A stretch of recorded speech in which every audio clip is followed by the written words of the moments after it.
usiku na Wasemao husema asiye na utu si mtu. Ujambo na karibu katika kipindi cha Muungwana ni Vitendo. Kumbuka katika kipindi hiki tunatambua wale wote waliojitolea kusaidia wahitaji katika jamii. Na leo tunaye mgeni wetu ambaye ni Sister Winnie Mutuku kutoka Congregation of the Daughters of Charity of St. Vincent de Paul, ambaye ni msimamizi wa shirika linalofahamika kama Upendo Street Children, na anajitambulisha yeye mwenyewe, anatuelezea hasa amechangia kivipi katika jamii. Kutana naye Sister Winnie Mutuku wa shirika la kimishonari la mabinti wa upendo wa Mtakatifu Vincent wa Paulo ama Daughters of Charity of St. Vincent de Paul. Sister Winnie anahudumu jimbo Katoliki la Kitale kama msimamizi mkuu wa shirika linalofahamika kama Upendo Street Children. Sister Winnie ametoka katika familia watoto 8, yeye akiwa ni mtoto wa 6. It's not bad to circumcise, but what it is that is coming with the circumcision and what it is leading to, hapo ndo shida iko. Alisema aliridhi moyo huo kutoka babake mzazi ambaye alimtaja kama mtu mkarimu na aliye tayari kila dakika kusaidia wahitaji katika jamii bila kuangalia msingi ya kikabila. For my dad ambaye ninamuiga sana kwa mapendo yake ya kushare na kupatia wale ambao hawana. Nilikuwa natambua ile kipindi kile ambapo nilikuwa naona akipenda sana kupeana kidogo alichokuwa nacho bila kuwa na mafikirio mengi. Kama yalivyokuwa matarajio na ndoto ya moyo wake, Sister Winnie alijiunga na shirika la Daughters of Charity of St. Vincent de Paul, ambalo karama yao kuu ni kusaidia wahitaji katika jamii mbali na michango yao mingineyo katika kueneza Injili. Niliishi kutoka wakati ule nikitamani sana niwe kwa a certain environment ambaye ningeweza kumpea mtu kitu ambacho niko nacho na pengine situmii, ama nikuwe na freedom ya kushare na mtu bila kufeel compromise, unaona. Na wakati nilianza kufikiria mambo ya jinsi ya kuingia kwa congregation ambaye haikukuwa so much pushed by seeing the sisters, kwa sababu kwa parokia yenye nilikuwa masista hawakuwa wengi, ama labda hawakuwa ambao ningewafuata ule mfano, lakini ilikuja tu ni kitu ambacho iliapia tu.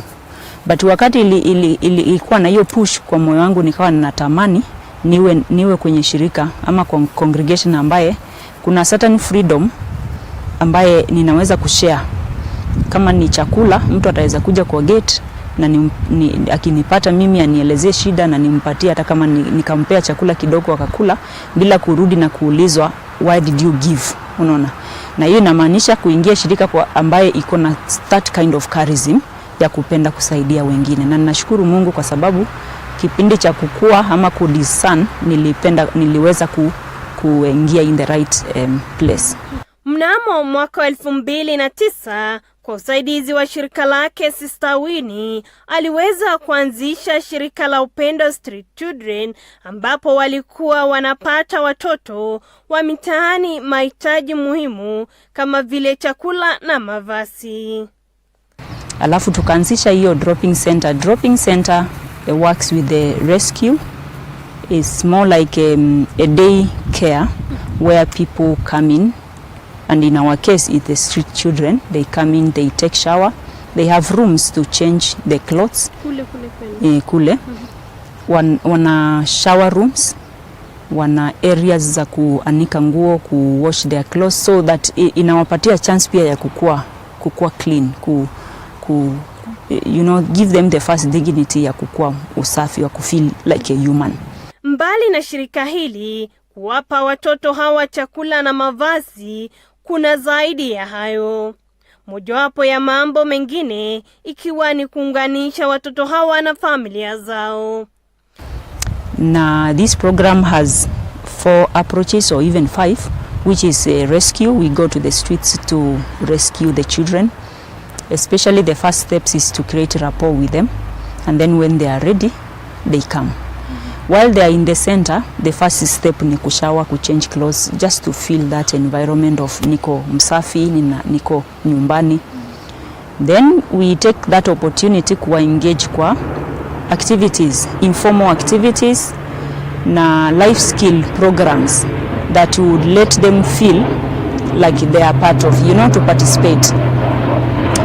Then from there, in the process of all that, tuna ile inaitwa counseling, ambayo is very key to it. Children are seen on daily basis for counseling to identify their cases, vile wana feel, walitoka nyumbani lini, alikuwa shule class gani akitoka, shida ilikuwa ni nini. All that is documented kwenye system, and each day that the child is seen, indication yake ya details zake za counseling zinakuwa indicated kwa folder yake kwa system. Then the next step inakuwa ni home tracing. Home tracing is to do with wakati mtoto umejani na mtoto towards a certain point na anaanza kukubali, ninaweza kukuonyesha nyumbani ni wapi, wazazi wangu walikuwa naishi wapi. You create some links. Akisha kubali that level, tunaenda nyumbani.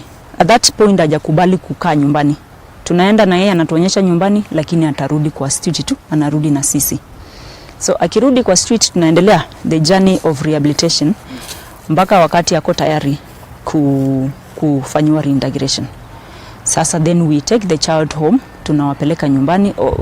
At that level tulishafanya proper follow-ups na relatives ama guardians ambao tulicreate link now kule nyumbani wakati tulienda, such that wakati tunawapeleka nyumbani they are not new. Maybe sasa there are cases process za reintegration zitaendelea na kufollow through our visits, lakini at least atuko wapi, we are not just appearing kutoka kwa street na tuna drop mtoto nyumbani. Kuna ile inaitwa journey of preparation, and then the final approach kwa hii project is reintegration. Is the training. Aidha, mbali na yeye kutokuwa na ujuzi wa kufanya kazi katika mazingira kama hayo mbeleni, alitaja nia yake kuu kama kuona vijana hawa wakibadili mienendo yao na kuwa na maisha bora zaidi katika siku za usoni.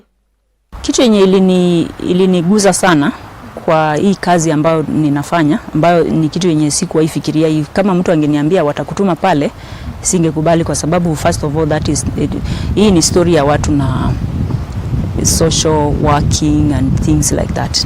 I'm not a social worker. I don't have a background in that. Kitu ambacho kimenifurahisha na ninapenda, kimenipushi sana, ni kutaka kuona hao vijana wako na life. Watu wengi wana maono tofauti kuhusu ongezeko la familia na watoto wanaoishi mitaani bila kujali magumu wanayopitia, ila wachache kama Mtawa Winnie Mtuku wameweka juhudi zao katika kuboresha maisha ya watoto hawa kwa kuzingatia mambo mbalimbali. Mila na desturi, this is culture, no? Yeah. Circumcision. In the world where I am working in now, the environment and even the outskirts of that environment, vijana, they have to go through circumcision to be ndo wakuwa wanaume. So ama waingie kwenye is a rite of passage. That is the right word. Is a rite of passage. But imekuwa so strong to a point that kuna vile iko na gaps zake, lakini we are not paying attention to the gaps that it leads into the life of watu wenye wanakuwa circumcised. Such that mtoto amekuwa circumcised akiwa 13 years ama even some are below.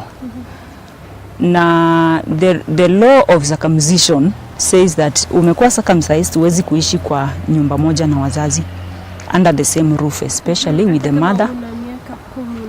Afai is that you have grown now, you are grown up. And that is very strong, because even themselves wao wanatuambia, na kama hawajakuwa circumcised hata wenye tuko nao, those are some of the reasons that pia wanataka watoroke, kwa sababu they know at this point wanatakana kuwa wamekuwa circumcised but they are not. We end up sending them for circumcision, like we take them to the hospital instilling the culture where you don't have to kukimbia kwa barabara singing so that ukuwe circumcised. Unaweza kuwa circumcised kwa hospitali na uishi ubecome. But circumcision imecause a lot of homeless kwa hao watoto, kwa sababu unapoambia mtoto wa 10 years anatakana akuwe na nyumba yake, in the meantime familia haiwezi kujenga hiyo nyumba. The father is not there, the mother is not there. Who is there? Grandmother, grandfather, who cannot afford to set a room for this boy. What will happen? With the mind that nimekuwa mtu mkubwa pia, si ataenda kujitafutia, ataenda kwa street. So it is pushing many of these boys. But I think the culture does not, it's not allowing us to check all those challenges, such that we can also tell tunaweza, if there is something else we need to solve before tuseme this is the only way, rite of passage to become a man. There are so many ways that people become men, not just by circumcision. So it's something that maybe culturally needs to be looked at. And I mean people who practice that. It's not bad to circumcise, but what it is that is coming with the circumcision and what it is leading to, hapo ndo shida iko. Mwacha mila ni mtumwa, lakini itakuwaje mila ikikufanya uwe mtumwa? Hii ni dhahiri shairi kwamba utamaduni unachangia pakubwa katika watoto hawa kutoroka nyumbani kwao, kulingana na Sister Winnie ambaye hakuweza kuficha machungu wanayopitia vijana hawa kwa minajili ya kutunza utamaduni potovu. Sio vibaya kufanya circumcision. Well, I am not against it. We are not against it. And I'm not even interested so much in knowing what it does and what it brings and whatever. But what I know is that it has a lot of effects kwa vijana when ambao wana grow. This I'm saying out of experience. Because in this area where you are saying that kijana hakuwe circumcised ndio hawezi kukua mtu mzima, one, umeinstill hiyo message ya kwamba unakuwa mtu mzima because you have been circumcised, alafu yule mtoto ana expectations ziko juu sana. Ni kijana wa miaka 10 lakini akona expectations ziko juu ya kwamba I am now a grown up na hata mama hafai kuniambia anything. In the meantime huyu mama ndiye atatafuta means yenye unatakana ukae. Secondly, unaniambia nimegrow, ninatakana nikuwe mtu mkubwa, and in the meantime hujanijengea. So what is the point of me becoming an adult? Now what comes with an adult I am not able to, what comes with an aspect of adulthood siwezi kuyatain kwa sababu hakuna nyumba, siwezi kuijenga mwenyewe. Hata nikipewa miti hivi nikate siwezi kuijenga kwa sababu physically nguvu hakuna. Sister Winnie anahimiza wanaohusika na wenye mamlaka kutafuta njia mbadala ya kuweza kusaidia watoto hawa ili waweze kuepukana na mila zinazowakandamiza. So are there ways yenye tunaweza pia kufunza vijana wetu that kuna rites of passage, they don't necessarily have to be circumcision. It is okay that there are cultures that believe that is the only way and it's fine with that. But tuangalie jinsi hiyo ina madhara kwa maisha ya vijana wetu ambao wanakuwa na kwa maisha ya kesho, kwa sababu they are the same generation yenye tuna bring out tomorrow. Na kama hiyo haiendi kukua solved ya kwamba bring out ikuwe inculturated somehow ndio ikuwe na benefit. Tenda mema nenda zako ni msemo wa kila siku. Msemo huu umepata maana kamili katika mazingira haya ambapo baada ya kuweka juhudi zake kusaidia wahitaji, haswa wakati virusi vya corona viliposambaratisha maisha ya wengi, Mtawa Winnie Mtuku aliweza kutambuliwa na Rais wa Jamhuri wa Kenya Uhuru Kenyatta. Aliweza kupata tunzo kwa juhudi zake katika kuboresha maisha ya wahitaji katika jamii, haswa watoto wanaorandaranda mtani.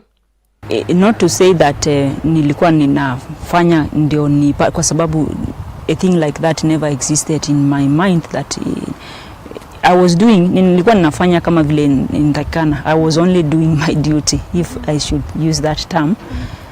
And as a daughter of charity is the first step that you make in hard times.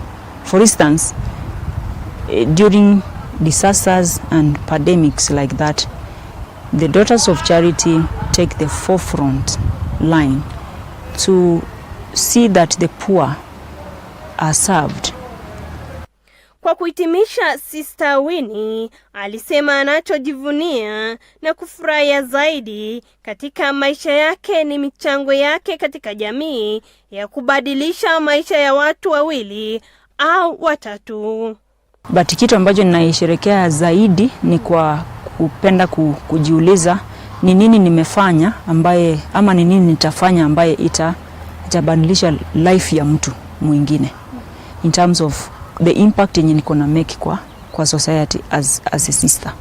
Naam, baada ya mahojiano yetu na Sister Winnie Mtuku wa shirika la Daughters of Charity of St. Vincent de Paul, tumeweza kujua zaidi haswa changamoto wanazopitia jamii za wanaoishi mtaani au kipenda street children. Ni matumaini yangu kwamba sisi sote tutajituma ili kusaidia wote wanaohitaji msaada wetu kwa njia moja au nyingine kama alivyofanya Sister Winnie. Muungwana ni vitendo, kila Alhamisi saa 1:30 usiku na Arbe Bonaya. Capuchin TV, kitambulisho Katoliki.